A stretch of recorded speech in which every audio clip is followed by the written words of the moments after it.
நீயும் எல்லாவற்றிலும் மன தெளிவுள்ளோட இரு.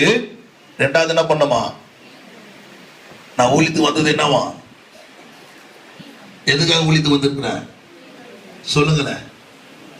இதுக்காக யாராவது வருவாங்களா சொல்லு பாருங்க.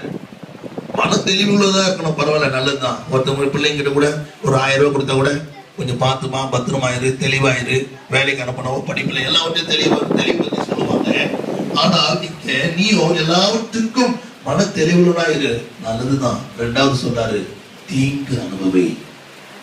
இன்றைக்கு இந்த ஊழியத்துல வந்து எத்தனையோ நன்மைகளை தெய்வத்திலிருந்து வாங்கி கொடுத்தது ஏராளம். அதை காட்டில நபர் மடங்கு எனக்கு தீங்கு தான் வந்தது. நன்மை செய்து தீங்கு அனுபவிக்கும்படியாக கர்த்தர் என்னை இந்த ஊழியத்தில் எடுத்து நடத்தி வருவது மாத்திரமல்ல, என்ன செய்யணும், அது அடுத்தது சுவிசேஷனுடைய வேலை செய். என்ன முதலாவது தேவன் என்னை சுவிசேஷனாக அழைத்தார். சுவிசேஷனாக இருந்துதான் அநேக இடங்களில் நான் போய் கர்த்தரை வாக்கியப்படுத்தேன்.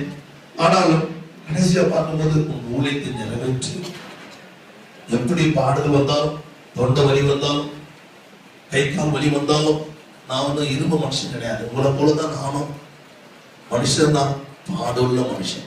எலியா சொன்னது போல பாடுள்ள மனுஷன் தான்.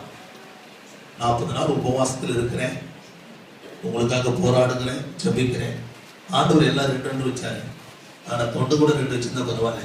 1 ஹவருக்கு இந்த தொண்டை யூஸ் பண்ணிட்டு இன்னொரு 1 ஹவருக்கு அந்த தொண்டை யூஸ் பண்ணா முடியல. தேவன் ஏதோ ஒரு நோக்கத்தோடு தான் நம்மளை படைச்சிருக்கிறார். ஆனாலும் இந்த தொண்டையிலே உங்களோடு பேசுகிறேன். ஏன் தேவன் எனக்கு கொடுத்திருக்கிறதான ஊழியத்தை நிறைவேற்றி ஆக வேண்டும். அல்லேலூயா, அல்லேலூயா.